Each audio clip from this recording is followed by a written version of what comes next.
Hello friends, Sahida की पाठशाला में आपका एक बार फिर से बहुत बहुत स्वागत है। आज हम आपके साथ साझा करने वाले हैं हमारे 2023-24 की 22 सप्ताह की कार्य योजना। जैसा कि हम जानते हैं, पिछले वर्ष 2022-23 में भी हमारी 22 सप्ताह की कार्य योजना का क्रियान्वयन था और इस वर्ष भी हमारे साथ ये क्रियान्वयन किया जा रहा है 22 सप्ताह का। तो इसमें हम देखते हैं कि इस वर्ष क्या नया है और हमें क्या क्या लक्ष्यों को प्राप्त करना है। तो हम आपको ये दिखाते हैं कि हमारा इसमें प्रेरणा क्या क्या लक्ष्य दक्षताएं हैं, शिक्षण योजना है, साप्ताहिक, वार्षिक। उसके बाद हम आपको ये कार्य योजना प्रतिदिन की साझा करेंगे। तो हमारे साथ जुड़े रहिए। चलिए अब शुरू करते हैं। हमारा सबसे पहला हमने बता रहे हैं कि निपुण भारत और मिशन प्रेरणा में इसके अंतर्गत क्या है। राष्ट्रीय शिक्षा नीति 2020 के उद्देश्यों को ध्यान में रखते हुए शिक्षा मंत्रालय भारत सरकार द्वारा बुनियादी साक्षरता एवं संख्या ज्ञान मिशन की स्थापना की गई। इस मिशन के तहत हमारे विद्यालयों में ऐसा अनुकूल वातावरण बनाने पर जोर दिया गया है जिसमें बच्चों को बुनियादी साक्षरता एवं संख्या ज्ञान को सीखने को सुनिश्चित किया जा सके। इस मिशन को निपुण भारत आधारभूत साक्षरता और गणना में कुशलता के लिए राष्ट्रीय पहल, जो इसका नाम दिया गया है, ये मिशन 3 से 9 वर्ष की आयु के बच्चों की अधिगम आवश्यकताओं पर केंद्रित है। इसमें हमें 2026-27 में निपुण भारत मिशन का लक्ष्य क्या क्या है वो देखते हैं। इसमें हमारा पहला लक्ष्य है कि बच्चों को समझ के साथ पढ़ना आना चाहिए, जैसे ध्वनि जागरूकता, वर्ण पहचान, डिकोडिंग और पठन। दूसरा लक्ष्य है हमारा लिखना, उभरता लेखन, जैसे देख कर लिखना, साझा लेखन, रचनात्मक लेखन, ये सभी कुछ बच्चे लक्ष्य प्राप्त कर लें। तथा तीसरा लक्ष्य है बुनियादी गणित संक्रियाएं। इसमें हमारा संक्रियाओं की समझ, जैसे जोड़, घटाव, गुणा और भाग, केवल संख्या को अमूर्त उपयोग नहीं है। और चौथा हमारा अंतिम लक्ष्य है जीवन के बुनियादी कौशल बच्चों को आने चाहिए, जैसे इसके लिए बच्चों को सामाजिक और भावनात्मक रूप से मजबूत बनाने की गतिविधियां की जाएंगी। अब हम आपके साथ 2023-24 के लिए लक्षित दक्षताएं साझा कर रहे हैं। ये हमारा कक्षा 3 के लिए है और जिसमें हमारी 14 दक्षताएं हैं, जिसके 4 भाग हैं। पहला मौखिक भाषा विकास, जिसके अंतर्गत 4 दक्षताएं हैं, डिकोडिंग 4 दक्षताएं, पठन 4 दक्षताएं तथा लेखन में 2 दक्षताएं हैं। देख लेते हैं हमारे मौखिक भाषा विकास में। कहानी सुनने के बाद अपनी प्रतिक्रिया दे सकें बच्चे, कहानी सुनकर घटनाओं को क्रम से सुना पाएँ, शब्दों के अर्थ समझें और तथा बातचीत से घर की भाषा में उपयोग कर पाएँ। और चौथा हमारा चित्र कहानी को हाव भाव के साथ सुना पाए। तथा डिकोडिंग में 4 लक्ष्य हमारे शब्द की प्रथम अंतिम ध्वनि बदलकर नया शब्द बना लें, 3 से 5 वर्ण या अक्षर वाले शब्द प्रवाह के साथ पढ़ पाएँ, 4 से 5 सरल वाक्यों वाले पाठ को प्रवाह से पढ़ पाएँ तथा 40 से 50 शब्द वाले पाठ को प्रवाह के साथ पढ़ पाएँ। तथा पठन की 4 दक्षताएं, पाठ के बारे में अनुमान लगाएं और शब्दों को पहचान सकें, 6 से 8 सरल वाक्यों को पढ़कर उत्तर दे पाएँ, पाठ पढ़कर सीधे सरल निष्कर्ष वाले प्रश्नों के उत्तर दे सकें तथा पाठ को अपने शब्दों में सुना पाएँ। और लेखन की 2 दक्षताएं, प्रश्नों के उत्तर एक सरल वाक्य में लिख पाएँ, अपने अनुभव, विचार या किसी चित्र के बारे में 1 से 2 वाक्य लिख पाएँ। जैसा कि हमने आपको बताया कि हमारी ये 22 सप्ताह की कार्य योजना है, तो इसमें हम आपके साथ भाषा की वार्षिक शिक्षण योजना अर्थात वो 22 सप्ताह की कार्य योजना साझा कर रहे हैं। हमारा सप्ताह 1 से 4 यानी पहले सप्ताह से चौथे सप्ताह तक हमें क्या कार्य करना है। इसमें हमें करना है विद्यालय की तैयारी की गतिविधियाँ, ये सामाजिक और भावनात्मक जुड़ाव और मौखिक भाषा विकास की गतिविधियाँ, ध्वनि जागरूकता पर कार्य, 5 वर्णों की पहचान और ब्लेंडिंग पर कार्य तथा बिग बुक के द्वारा पठन कराना है, जो कि ग्रीष्म अवकाश में होगा। उसके बाद हमारे 5वें सप्ताह से 8वें सप्ताह में हमें कहानियों और कविताओं द्वारा मौखिक भाषा विकास और सामाजिक और भावनात्मक जुड़ाव पर काम और उससे संबंधित रचनात्मक लेखन कराना है। 10 वर्णों एवं 2 मात्राओं से बने शब्द पढ़ सकें, 10 से 12 शब्दों वाले सरल वाक्यांश पठन तथा फिर से इसमें बिग बुक की सहायता से हमें पठन कराना है। 9वें सप्ताह में ध्यान रखने की बात है कि हमें शाब्दिक आकलन करना, अर्थात हमने जो पहले से 8वें सप्ताह तक कराया है उसका हमें आकलन करना है। सप्ताह 1 से 8 तक सिखाई गई सभी दक्षताओं का आकलन एवं अवलोकन, आकलन एवं अवलोकन के आधार पर रिमेडियल कार्य करना है तथा पुनरावृत्ति की हमें फिर से उसी आधार पर योजना बनानी है, जैसा कि हम आकलन का निष्कर्ष निकालेंगे। इसके पश्चात हमें 10 से 14वें सप्ताह तक कविता, कहानी सुनकर चित्र पर चर्चा एवं इससे संबंधित रचनात्मक लेखन करना है। 12 वर्णों और 5 नई मात्राओं की पहचान, 25 से 30 शब्दों वाले 4 से 5 वाक्यों वाले सरल वाक्यों को पढ़ सकें एवं प्रश्नों के उत्तर एक वाक्य में दे सकें और मार्गदर्शन में पठन और स्वतंत्र पाठन बच्चे कर सकें। इसके पश्चात हमारा 15 से 17वें सप्ताह में हमें चित्र, कहानी, पोस्टर और अनुभव पर चर्चा करनी है तथा 12 वर्णों और 5 नई मात्राओं की पहचान करानी है बच्चों को तथा मार्गदर्शन में बच्चे पठन और स्वतंत्र पाठन कर सकें। इसके बाद फिर से हमें ये 18वें सप्ताह में शाब्दिक आकलन करना है। शाब्दिक आकलन में जो भी हमने पहले सप्ताह से 17वें सप्ताह तक सिखाई गई सभी दक्षताओं का आकलन और अवलोकन करेंगे। आकलन एवं अवलोकन के आधार पर रिमेडियल कार्य और पुनरावृत्ति की योजनाएं। भाषा में हमें 9वें और 18वें सप्ताह में आकलन करना और ये पूरे सप्ताह आकलन करना तथा इसके बाद सप्ताह 19 से सप्ताह 22 तक चित्र, कहानी, पोस्टर एवं अनुभव पर चर्चा एवं इससे संबंधित रचनात्मक लेखन कराना है। एक नई मात्रा की पहचान, 40 से 50 शब्दों तक के सरल पाठों को पढ़ सकें एवं इन पर आधारित प्रश्नों के उत्तर कुछ शब्दों एवं एक वाक्य में दे पाएँ। मार्गदर्शन में पठन कर सकें तथा स्वतंत्र पाठन कर सकें। अभी हमने देखी कि ये हमारी भाषा की वार्षिक योजना थी।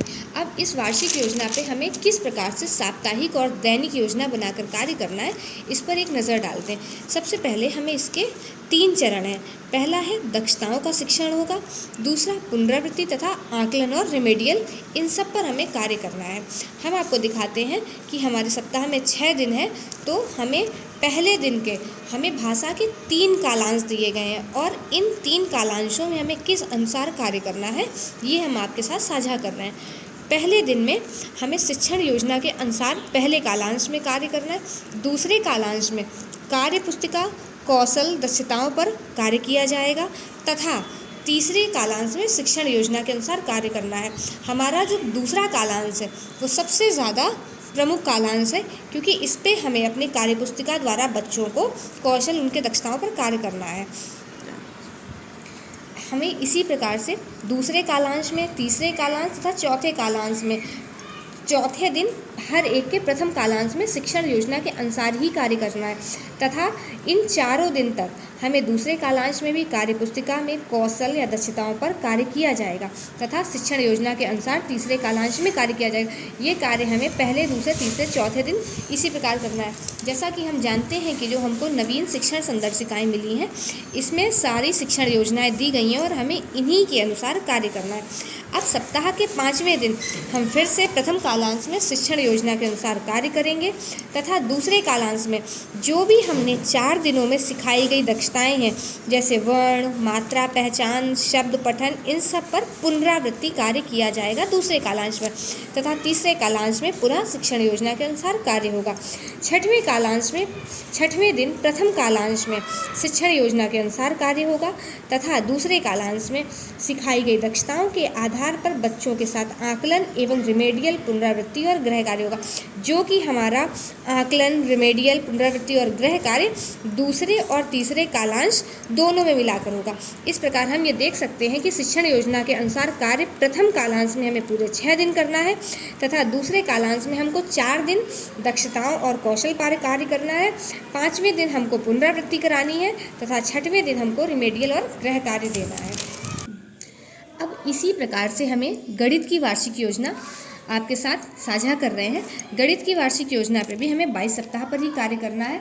इसमें हम आपको प्रथम सप्ताह में जो हमारे साप्ताहिक शिक्षण उद्देश्य हैं वो सभी साझा कर रहे हैं। पहले सप्ताह में 1 से 9 तक की संख्या की समझ ठोस वस्तुओं और चित्रों के साथ कर सकें, 1 से 9 तक की संख्या के प्रतीकों को समझ और लिख सकें तथा शून्य की अवधारणाओं को समझ सकें। दूसरे सप्ताह में हम 1 से 20 तक की संख्या की समझ, बंडल 2, 3, 4, 5, 10 आदि बनाने की समझ रख सकें, 1 से 20 तक की संख्या को इकाई और दहाई तक की समझ रख सकें। तीसरे सप्ताह में हमें 1 से 20 तक की संख्या को इकाई दहाई में लिख सकें, 1 से 20 तक की संख्याओं को आगे और पीछे के क्रम में गिन सकें और लिख सकें, 1 से 50 तक की संख्याओं को इकाई दहाई में समझ सकें तथा ठोस वस्तुओं और चित्रों के साथ समझ सकें। अब चौथे सप्ताह में हमको 1 से 50 तक कार्य कराना है। 1 से 50 तक की संख्या को इकाई दहाई में लिख सकें, 1 से 50 तक को आगे और पीछे के क्रम में गिन सकें और लिख सकें तथा 1 से 99 तक की संख्या को समझ सकें। पाँचवें सप्ताह में 1 से 99 तक की संख्याओं को इकाई दहाई में लिख सकें, 1 से 99 तक की संख्या की तुलना कर सकें, स्थिर अंतराल में 2, 3, 4, 5, 10 आदि को गिनती बोल सकें और लिख सकें तथा छठवें सप्ताह में इसी प्रकार हमें 1 से 99 तक की संख्या को क्रम में लिख सकें, छोटी बड़ी संख्या बता सकें, एक अंक की संख्याओं को जोड़ सकें। ये हमारे 6 सप्ताह तक हमने बच्चों को 1 से 99 तक की संख्या सिखाई। अब 7वें सप्ताह में एक अंक की संख्या को वस्तुओं और चित्रों के साथ घटा सकें, एक अंक की संख्या को लंबवत रूप से घटा सकें, एक अंक की संख्या को शून्य के साथ जोड़ और घटा सकें। 8वें सप्ताह में 2 अंकीय बिना हासिल जोड़, हमें 8वें पूरे सप्ताह में बच्चों को 2 अंक के बिना हासिल वाले जोड़ सिखाने तथा 9वें सप्ताह में 2 अंक की संख्या का हासिल के साथ जोड़ सिखाना है और बिना हासिल के साथ 2 अंक की संख्याओं का घटाव भी सिखाना है 9वें सप्ताह में। 10वें सप्ताह में 2 अंकीय संख्या का हासिल के साथ घटाव, बार बार जोड़ अर्थात गुणा की अवधारणा भी हमें 10वें सप्ताह में सिखा देनी है। 11वें सप्ताह में शाब्दिक आकलन, सप्ताह 1 से 10 तक हमने बच्चों को जो भी सिखाया है उन सभी का आकलन प्रपत्र के माध्यम से प्रतिदिन सप्ताहवार सभी बच्चों का आकलन करेंगे। क्रमशः सप्ताहवार रिमेडियल गतिविधि भी हमें 11वें सप्ताह में करनी है तथा 12वें सप्ताह में हमें एक अंकीय गुणा की अवधारणा करेंगे। वस्तुओं को 9 तक को बार बार बराबर बांट सकें बच्चे। 13वें सप्ताह में भाग की अवधारणा अर्थात अवधारणा में बार बार घटाओ, एक अंक की संख्याओं का भाग दे सकें, 10 और 100 का बंडल बना सकें और उन्हें गिन सकें। 14वें सप्ताह में 100 से 500 तक की संख्या को खुले 10 और 100 के बंडल को समझ सकें। 100 से 500 तक इकाई दहाई सैकड़ा की समझ रख सकें। 1 से 99 तक की संख्याओं को अब वो शब्दों में लिख सकें। 15वें सप्ताह में 100 से 500 तक की संख्याओं को शब्दों में लिखें। 501 से 999 तक की संख्याओं को इकाई दहाई सैकड़ा आदि में समझ सकें और लिख सकें तथा 501 से 999 तक अब बच्चे शब्दों में लिख सकें। 16वें सप्ताह में 2 या 3 अंकी संख्या में बड़ा, छोटा और बराबर की पहचान कर सकें, नोटों और सिक्कों का व्यावहारिक उपयोग की समझ रख सकें, 3 अंकों की संख्या को बढ़ते या घटते हुए क्रम में भी लिख सकें अर्थात आरोही अवरोही। 17वें सप्ताह में 3 अंकों की संख्या को आगे, दाएं, पीछे, बाएं की संख्या लिख सकें, 1 से 99 तक की संख्या के मध्य रिक्त स्थान भर सकें, 10 से 50 तक की संख्या को विस्तारित रूप में लिख सकें। 18वें सप्ताह में हमें बच्चों से 51 से 100 तक की संख्याओं को विस्तारित रूप में लिख सकें, 3 अंकी संख्या में छोटा, बड़ा, बराबर पहचान सकें तथा 3 अंकी संख्या को घटते से बढ़ते क्रम में लिख सकें। 19वें सप्ताह में हमें 1 से 10 तक रोमन अंकों की पहचान और लिख सकें, ध्यान देने की बात है, तथा 3 अंकों की संख्या में प्रत्येक अंक के स्थानीय मान को लिख सकें। 20वें सप्ताह में बच्चे स्थिर अंतराल अर्थात 2, 5, 10, 100 के संख्या पैटर्न को समझ सकें और इसी प्रकार उसे आगे बढ़ा सकें। 2 अंकों की संख्या में सम, विषम, 3 अंकीय बिना हासिल के जोड़ कर सकें तथा 21वें सप्ताह में हमें 3 अंकीय संख्या का हासिल वाला जोड़, 3 अंकीय संख्या का हासिल वाला घटाओ, 3 अंकीय संख्याओं का हासिल वाले जोड़ घटाओ कर सकें। इस प्रकार हमारे ये 21 सप्ताह कंप्लीट होते हैं और 22वें सप्ताह में हमें फिर से शाब्दिक आकलन करना है। जो भी हमने सप्ताह 12वें से 21वें तक पढ़ाया है इसका आकलन हम आकलन प्रपत्र के माध्यम से प्रतिदिन सप्ताहवार सभी बच्चों का आकलन करेंगे। क्रमशः सप्ताहवार रेमेडियल गतिविधि को दोहराएंगे और इस प्रकार जैसा कि हमने देखा कि ये क्रमशः बच्चों के लिए इतने अच्छे से लक्ष्य दिए गए हैं, इन्हें हम इसी प्रकार से चलाएंगे। अब हम आपके साथ गणित की साप्ताहिक और दैनिक योजना साझा कर रहे हैं, बिल्कुल उसी की तरह जैसी भाषा में थी। इसमें भी 3 चरण हैं, अनुदेशात्मक कार्य होगा, समीकरण आकलन होगा तथा रिमेडियल और पुनरावृत्ति कार्य होगा। 6 दिनों में हमारे इसमें भी 3 कालांश ही निर्धारित किए गए। प्रथम दिन के प्रथम कालांश में हमें शिक्षण योजना से बच्चे कक्षा की शुरुआत करनी है। दूसरे कालांश में हमें अभ्यास पत्रक द्वारा बच्चों को अभ्यास कराना तथा तीसरे कालांश में गतिविधि दी गई है। दूसरे दिन के प्रथम कालांश में बच्चों से प्रश्न पूछेंगे, सभी को शामिल करेंगे। दूसरे दिन के दूसरे कालांश में कार्य पुस्तिका और प्रश्नों के उदाहरण देंगे तथा तीसरे कालांश में हमें लगातार 3 दिन तक गतिविधि करानी है। तीसरे दिन के प्रथम कालांश में शिक्षण योजना के अनुसार कार्य होगा। दूसरे कालांश में अभ्यास गतिविधि शिक्षण संदर्शिका के द्वारा होगा तथा फिर तीसरे कालांश में गतिविधि। चौथे दिन के प्रथम कालांश में हम बच्चों से प्रश्नोत्तर पूछेंगे। दूसरे कालांश में शिक्षण योजना दोहराव या गतिविधि होगी तथा तीसरे कालांश में फिर से गतिविधि। पाँचवें दिन के प्रथम कालांश में 3 शिक्षण योजना, प्रश्न तथा संवाद होंगे। दूसरे कालांश में समेकन गतिविधि मैंने सीख लिया आकलन प्रपत्र के माध्यम से बच्चों को अभ्यास कराएंगे तथा तीसरे कालांश में अब हम रिमेडियल के लिए बच्चे चिन्हित करेंगे। छठवें दिन के प्रथम कालांश में 2 समूह में बांटेंगे, रिमेडियल और साधारण अभ्यास पत्रक के द्वारा। दूसरे कालांश में रिमेडियल कार्य किया जाएगा तथा तीसरे कालांश में हमें पुनरावृत्ति पत्रक और गृह कार्य देने हैं।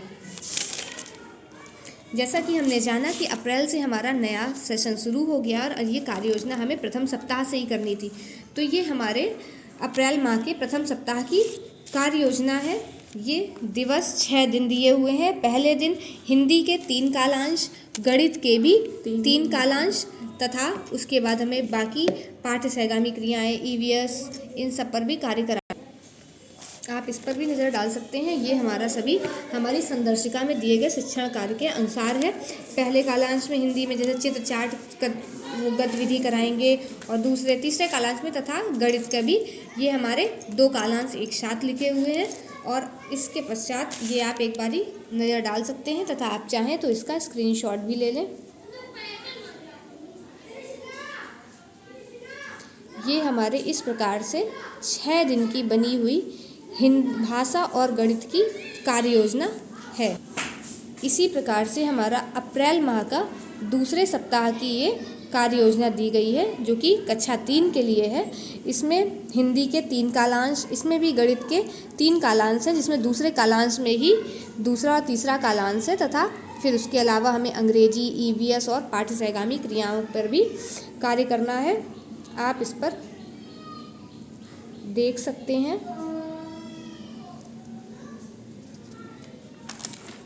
तथा ये तीसरा सप्ताह हमारा चल रहा है अप्रैल माह का और ये तीसरे सप्ताह की कार्य योजना जिसमें कि पहले दिन हिंदी के 3 कालांशों पे क्या कार्य करना है, गणित के 3 कालांशों पर, फिर अंग्रेजी, EVS या पाठ्य सहगामी क्रियाएं।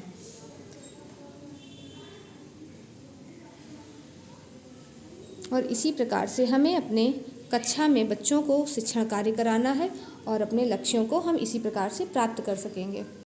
अगर आपको हमारी ये जानकारी और ये वीडियो अच्छी लगी तो आप इसे लाइक, शेयर और सब्सक्राइब ज़रूर करें तथा इसे लाइक शेयर करें। Thank you.